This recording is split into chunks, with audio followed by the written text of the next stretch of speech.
Le damos las buenas noches, maestra. Un gusto recibirla. Disculpe estos inconvenientes de arranque de programa. ¿Cómo le va? Buenas noches. Lo escucho y lo veo perfectamente. Un saludo para usted y para su audiencia. Muchas gracias. Bueno, maestra, ¿cómo se siente en este nuevo rol que le toca vivir como representante electa de los docentes en un ámbito en el que apenas dos representantes son electos por los docentes, por consiguiente se encuentran en minoría? ¿Encuentras un lugar apropiado como para trabajar? Bueno, el trabajo se puede desarrollar siempre en cualquier circunstancia. Debo decirles a usted y a su audiencia, en la cual hay un alto número de colegas maestros y colegas profesores que votaron la opción que yo integro, que si bien puede presentarse difícil muchas veces en el debate, otras veces por la dificultad que hay en el momento que nosotros ingresamos junto con el consejero Mazzoni, ingresamos recientemente, parece que hiciera como un año, pero hace muy poco. Claro. Fue sobre fines de febrero, posterior a la semana, posterior al feriado de carnaval. Llevamos solo 7 sesiones de Codicen. Eso dificulta particularmente porque hay muchas cosas que ya estaban resueltas desde antes y que por tanto no intervenimos en la resolución, sino en la implementación. Hay algunas cosas que rescato. Rescato en primer lugar que en ningún momento hemos tenido una reducción de las posibilidades de hablar o de intervenir o de dar puntos de vista. En segundo lugar, rescato que en algunos casos las votaciones han sido por consensos, porque las temáticas en el Codicen son 100 temas o más por sesión, donde va desde lo que sucede con una herencia adyacente hasta una prórroga de actividades de funcionarios a otros temas de mayor envergadura. Rescato también el hecho que he presentado algunos proyectos y no he tenido una oposición inicial, por el contrario, se aceptaron. Le voy a dar un ejemplo que está muy vinculado al departamento de ustedes, porque la iniciativa en parte surgió de un grupo de colegas de ese departamento. Ustedes saben que cuando viene gente a trabajar a Montevideo en puestos de enseñanza, que no son pocos, ¿no? Departamento del Interior, y aquí hay lugar, es difícil en los primeros tiempos conseguir un lugar, adaptarse. Bueno, es lo mismo que me podría pasar a mí si tuviera que trasladarme a trabajar a Río. Claro. No habría nada distinto. Y eso no ha estado acompañado por parte de la administración, por parte del Estado. Ha sido muy liviano el apoyo que se ha dado. Hay escuelas que oficiaban como alojamientos transitorios. Y bueno, yo tuve la oportunidad de hacer oír la voz, en parte gracias a la gente de ustedes y al maestro Marcos Ezequiel Correa, que planteó la iniciativa para que exista algún tipo de hospedaje, aunque sea transitorio, con condiciones limitadas, sí en tiempo, porque no ha de ser de por vida, con condiciones establecidas de uso, pero presentar alguna idea para que exista un proyecto de alojamiento. Y me encontré que esa misma iniciativa estaba también en la presidencia del Codicen. Ah, bueno, es un largo camino transitado ya. Ya es medio camino andado. Pero de alguna manera uno encuentra que hay cosas que pueden servir, que se pueden hacer de común acuerdo.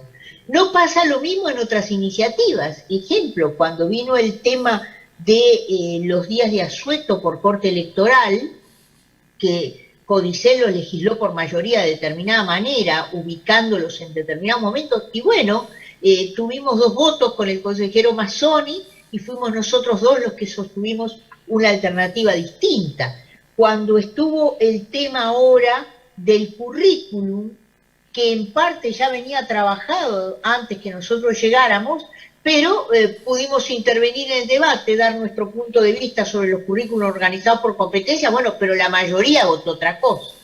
Y bueno, esos juegos de mayorías y minorías se dan. Debo decirles otro aspecto que me parece importante rescatar. Mire, el 7 de marzo con el consejero Mazzoni salimos a varios liceos, UTUS y escuelas, porque era el primer día que se iniciaban las actividades. No salimos solo nosotros, salió también oficialmente el CODICEN, que ya tenía giras determinadas, pero nosotros agarramos de repente por otros caminos, y vimos que allí hay una fuerte demanda de todos los niveles del sistema por auxiliares de servicio, y también en la media por personal administrativo. Y bueno, estuvimos allí planteando el tema de auxiliares de servicio, en lo particular un proyecto que incluso tuve la oportunidad de conversar con gente del sindicato de no docentes de primaria, de ACUPRIN, que tiene que ver con, vinculado a las situaciones de pandemia, los recaudos que aún deben quedar, que existiera un periodo transitorio donde muchísimas auxiliares, unas 800, pudieran pasar de 30 a 40 horas. No es una solución definitiva, era una situación transitoria, porque en el departamento de ustedes, las auxiliares de las escuelas de 30 horas se están quedando más de 30 horas. Correcto. Y casi todas, porque si no, no hay quien lave las tazas, vamos a decirlo en criollo, porque no se puede perder la forma de hablar por los lugares que uno ocupa. No hay quien limpie las tazas, quien limpie el comedor. Y bueno, ese proyecto que estuvimos presentándolo en forma reiterada desde la segunda sesión en la que estuvimos, o sea, llevamos una reiteración como de 4 o 5 sesiones, finalmente en la última anterior al turismo se autorizó que existiera un costeo de cuánto saldría por un periodo de 8 meses unas 800 auxiliares. ¿Quiere decir esto que se vaya a votar? No quiere decir que se vaya a votar. Claro. Pero quiere decir que hay espacios para intervención. Que se incluyó en la agenda y que se está debatiendo. Claro, lo importante de los consejeros electos es que, no sé, que no quedemos presa de algunas cosas. En primer lugar, del proceso burocrático de distanciamiento con la gente. Nosotros, más que los demás, tal vez, estamos allí por un voto directo de gente implicada. Los demás están por otros votos, por los votos de los representantes nacionales, pero no podemos perder el contacto. A ver, le pido un segundito, maestra, le pido al control que me quedé sin retorno acá en estudio, por favor, si lo podemos corregir, Lucía. Estaba escuchando perfectamente a la maestra, pero me quedé sin retorno. Le pido un segundito nomás, maestra. ¿Cómo no? A ver si... Estamos intentando corregirlo acá. A ver. Mientras tanto, maestra, le voy diciendo que justamente de este proyecto que usted mencionaba, tuvo mucho que ver otra riverencia también, como es Shirley Mendoza. Tuve oportunidad de ver un video en el que justamente usted recibía a 2 compañeros de acá de Rivera, a Marquitos Correa y a Shirley Mendoza, en el que uno, lo decía justamente Marcos, era el proyecto presentado para solucionar el tema del alojamiento para los docentes que deben trasladarse no solamente desde Rivera, sino de otros puntos del país, pero fundamentalmente de la región norte, donde realmente son muchos los compañeros que deben trasladarse a la capital del país para desempeñar funciones y que infelizmente se encuentran con esa problemática. Los alquileres en la capital del país tienen un costo muy superior al que habitualmente estamos acostumbrados a pagar acá en la frontera, ni que hablar que el costo de vida. Y mientras tanto le voy pidiendo disculpas, consejera, porque seguimos con algún inconveniente, yo sigo sin poder escuchar lo que usted está manifestando. Mientras tanto, le tiro otro tema también, luego volvemos a este. Hemos sabido que desde siempre los docentes adscriptores de práctica trabajan desde abril cuando comienzan las prácticas y llevan sus funciones hasta fines de octubre, que justamente cuando empiezan a preparar los exámenes, o mejor dicho, donde preparan los exámenes, los ponen en práctica y los corrigen. Hay una nueva disposición, hay un rumor que corre que dice que se estaría pagando nada más que hasta finalización de septiembre. Y un mes entero quedarían sin percibir esa remuneración, lo que haría poner en riesgo los exámenes, por lo menos en educación secundaria. ¿Qué nos puede comentar sobre esto, Daisy? En primer lugar, las disposiciones de la Dirección General de Educación Inicial y Primaria.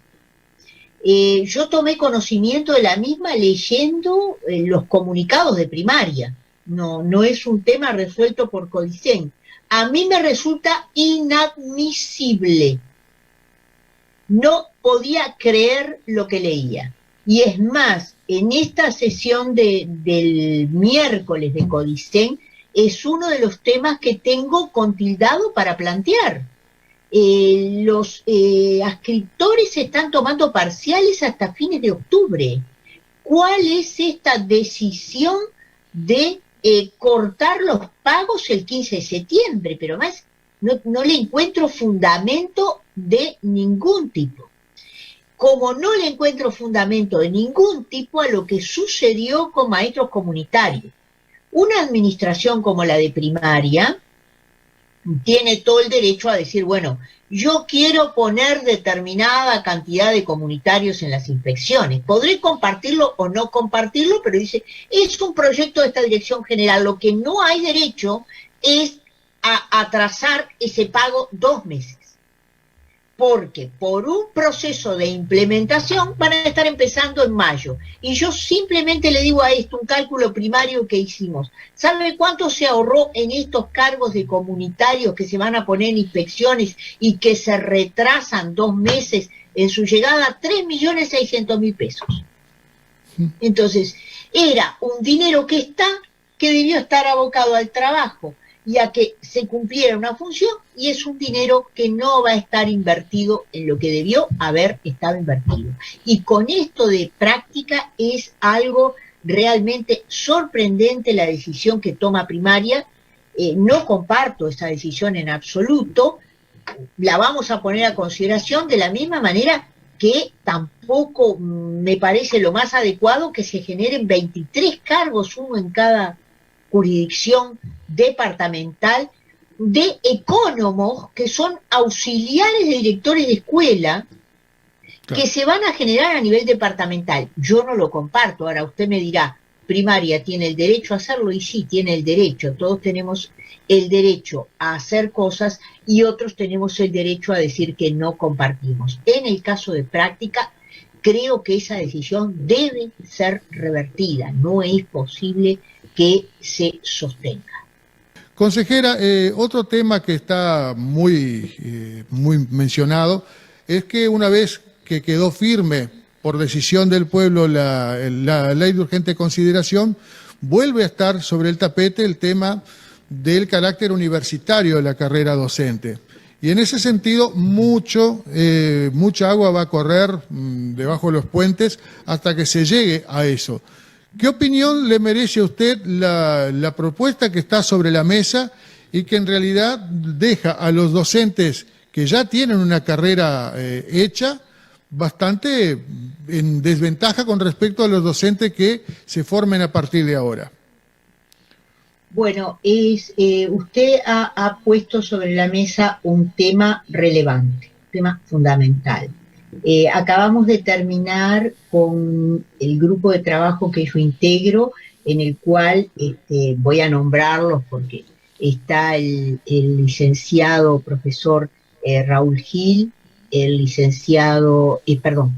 profesor Magíster Villenta, la maestra Sandra Gallero y el maestro Diego da Rosa. Acabamos de terminar un estudio preliminar de la propuesta del Ministerio de Educación y Cultura que mañana esperamos poder exponer ante el Consejo de Formación en Educación, y el día viernes, que le va a llegar a usted el enlace para que usted lo vea cuando lo estime pertinente. Vamos a hacer un análisis público en el Instituto de Perfeccionamiento y Estudios Superiores. En primer lugar le diría, la propuesta de Poder Ejecutivo a través del Ministerio de Educación y Cultura, por ahora del Ministerio de Educación y Cultura, porque está firmada solo por el ministro, no contempla, tiene incluidos y excluidos. Excluidos, como usted bien lo señaló, los 30.000 a 40.000 docentes que ya estamos titulados. No están contemplados ni siquiera aquellos docentes que podamos tener, además de los títulos docentes, títulos de posgrado, como maestrías, diplomaturas o aún doctorado. No están contemplados de ninguna forma. Y tampoco los que no lo tienen. Esto tendrá un efecto posible hacia la interna de los subsistemas, porque los ordenamientos y los concursos y las aspiraciones a cursos son diferentes según exista una titulación universitaria o una titulación terciaria no universitaria. Pero ese es uno de los aspectos. ¿Qué otros aspectos tiene? Una situación muy dual de control realmente que nos ha resultado poco explicable. No hay ningún lugar donde usted tenga un reconocimiento de que la carrera que se brinda es universitaria, que usted le haga dar al egresado una prueba para convalidarle el carácter universitario. O sea que hay dos mecanismos.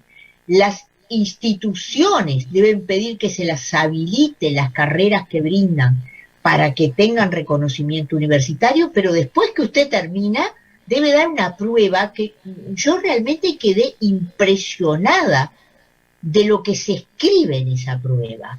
Se escribe que usted tenga dominio del idioma español, que tenga niveles de comprensión de textos. Realmente me resultó impactante, esto es personal, pero además se la asignan al Instituto de Evaluación Educativa, que no tiene esos cometidos, ni siquiera asignados por las modificatorias de la Ley de Urgente Consideración 19.889. La Ley 19.889, con sus modificatorias, la LUC, establece que el Ministerio debe coordinar con la ANEP este tipo de cosas, y nos tomamos el trabajo de realizar una indagatoria si esas coordinaciones se habían dado, y las respuestas que obtuvimos es que no existieron ni reuniones de coordinación, ni reuniones de debate, ni reuniones de implementación conjuntas. Pero por otra parte, y acá hay una situación muy crítica respecto a institutos de formación del interior, el Ministerio de Educación y Cultura pone tales condiciones de desarrollo curricular y de matrícula que prácticamente es quien determina el funcionamiento de las currículas de los institutos, y los porcentajes que pone en cuanto a clases dictadas por gente que tenga doctorado, por gente que tenga maestría, por gente que tenga investigación del 10%, el 20%, torna muy difícil la situación particularmente en los institutos del interior del país. Y uno debería decir que la autonomía en esta materia o la competencia específica de la ANEP en esta materia entra en puntos suspensivos respecto a lo que está determinando el Ministerio de Educación y Cultura, por lo menos en esta visión primaria. Mire que nos hemos tomado el trabajo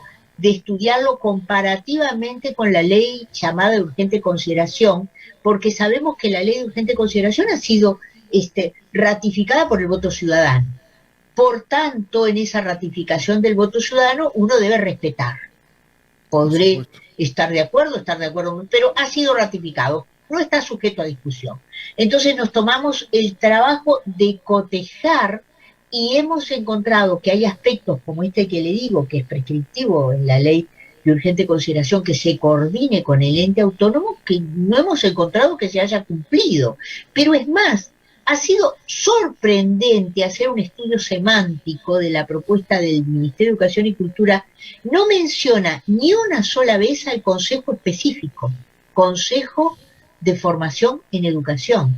Pero por otra parte, se corre el riesgo, y esto es lo que vamos a estar analizando en esta semana, se abre el riesgo en esta propuesta de segmentar la formación en educación en tantos institutos como institutos hay en el país, porque no queda claro si las presentaciones de carreras para el reconocimiento universitario las hace el Consejo de Formación en Educación como responsable de esa formación o cada institución de por sí. Hay una ambigüedad, una opacidad en ese territorio que a uno le hace pensar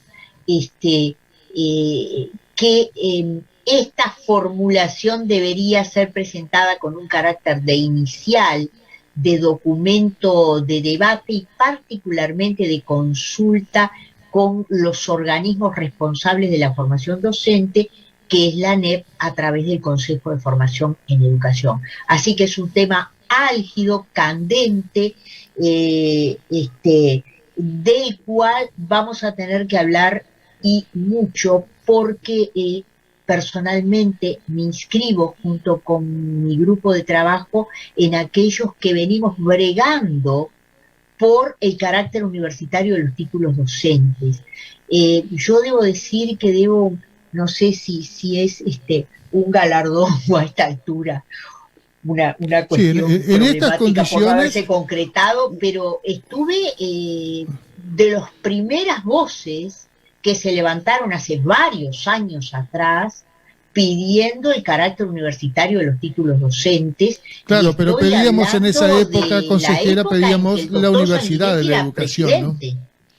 En esa época pedíamos la Universidad de la Educación, cosa que definitivamente fue enterrada con la Ley de Urgente Consideración. No se empezó por la universidad, no, la Universidad de la Educación devino a partir del año 2008, con la Ley 18.437.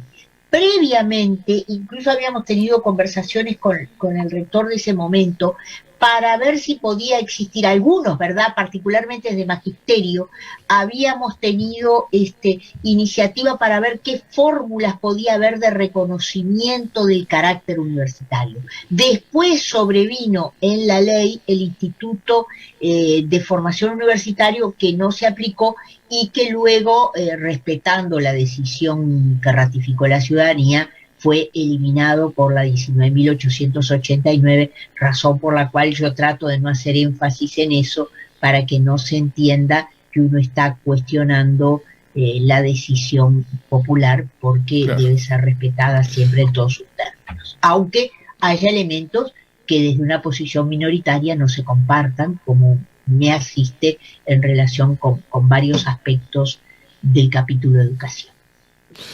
Consejera, en los últimos minutos ya estamos bastante pasaditos de la hora, pero nos llega una consulta que ni siquiera la voy a leer porque es un tema que domino bastante bien, pero quiero consultárselo. En el año 2012 se recibió la primera generación de profesores de portugués emanados del Consejo de Formación en Educación. Se creó esta carrera, y estamos hablando de los gobiernos del signo político que gobernó hasta hace 2 años, sí. Se creó esta carrera, están egresando docentes y no se pensó una salida laboral adecuada para ellos, a no ser en la educación inicial y primaria y en los centros de lenguas que existen a lo largo y ancho del país, que tienen un cupo bastante exiguo. Pero aún así, esta salida laboral que tienen los docentes de portugués tiene algunos problemas que no se han podido solucionar. Por ejemplo, aquellos que trabajan en escuelas Aprender, las conocidas escuelas que se les conoce comúnmente con el nombre de escuelas de contexto crítico, no perciben la compensación por asistir a las salas Aprender. Cosa que no sucede con los maestros de clase, ni siquiera con los profesores de educación física. ¿Algún día se reconocerá a los profesores y profesoras de portugués de igual manera que a los demás docentes en ese sentido? Y le tiro otra pregunta. Tampoco tienen acceso a las computadoras del Plan Ceibal, cosa que muchos colegas entienden que es una discriminación muy grande. Se ha planteado en diversas ocasiones, pero hasta ahora las respuestas han sido negativas. ¿Algún día se podrá solucionar esto? Mire, le voy a hacer una apreciación general y luego vamos a ese tema. Hace no muy poco tiempo atrás, en el año 21, yo ocupaba otro lugar que no es el que ocupo actualmente. Y decía, la casa está desordenada. Hoy ratifico plenamente, la casa está desordenada. En este tema de profesores de portugués y en muchos otros, dentro de primaria y dentro de la educación media, y también dentro de la formación docente. Por tanto, yo agregaría a la lista de portugués cosas que pasan con otros docentes, caso docentes de educación física que trabajan en escuelas especiales y no reciben compensación por un trabajo diferencial con alumnos que tienen características particulares. Por lo tanto, le diría, este tema, como otros, es responsabilidad nuestra tratar de ponerlo sobre la mesa a efectos de que se comiencen a ordenar la casa. Podemos chocar contra una pared. Puede ser que no tengamos respuesta favorable, pero lo que no podemos dejar de hacer, y sobre todo los consejeros electos, es recoger estas temáticas. Y le digo a los profesores de portugués que estén escuchando que el despacho mío en particular está abierto no solo a plantear el problema, sino a analizar sugerencias y posibles soluciones. Y lo hemos hecho ya vía Zoom con mucha gente, así que lo único que tienen que hacer es llamarnos y comenzamos a diseñar una propuesta y la presentamos a la brevedad en una sesión de Codicen, a ellos como a todos los demás que estemos con problemáticas, porque ya lo hemos hecho en variadas temáticas. En algunas obtuvimos hasta alguna respuesta favorable. Por tanto, creo que lo único que no podemos defraudar quienes fuimos electos es la esperanza que muchos colegas depositaron en nosotros. Podemos fracasar en las iniciativas porque tengan otras visiones las mayorías, pero lo que no podemos dejar de hacer es reconocer y realizar los planteos que correspondan. Así que, por su programa, estoy convocando a los estimados profesores de portugués a comunicarse al número de Codicen, o a mi número personal, que lo tiene mucha gente, pero no tengo ningún problema en decirlo, 099-165-189, me llaman y ajustamos una reunión para analizar la problemática de ellos y cuál es la alternativa que encuentran viable. Y le digo que este número que le acabo de dar es el personal y ahora estoy recibiendo planteos ya no solo de profesores, sino de papás. Mañana tenemos una jornada con papás de educación inicial de una escuela de Montevideo, porque estamos teniendo maestras con 30 nenitos de 3 años, con 32 nenitos de 3 y 4 años, solitas sin auxiliar, y los papás también se están comunicando. Tuvimos comunicaciones con estudiantes de la educación secundaria, de un liceo de Montevideo, y nos reunimos, tratamos de aprender la temática, y bueno, y se generaron desdoblamientos de cursos como los estudiantes lo pedían. O sea, puede haber 1000 obstáculos en el camino, pero lo que no falta acá es voluntad ni comunicación. Nos consta. Consejera Daisy Iglesias, representante electa por los docentes en el Consejo Directivo Central de la ANEP, como siempre, más que amable ha sido usted para recibirnos, para todos estos minutos que estuvimos dialogando, y vamos a seguir manteniendo este contacto. Me comprometo a brindar este número que usted ha proporcionado al aire a los referentes de portugués de nuestro departamento. Muchas gracias. Cómo no, y a quienes lo precisen, y la amabilidad es de ustedes. Cada oportunidad de comunicarse con la gente la brindan ustedes. Así que muchas gracias.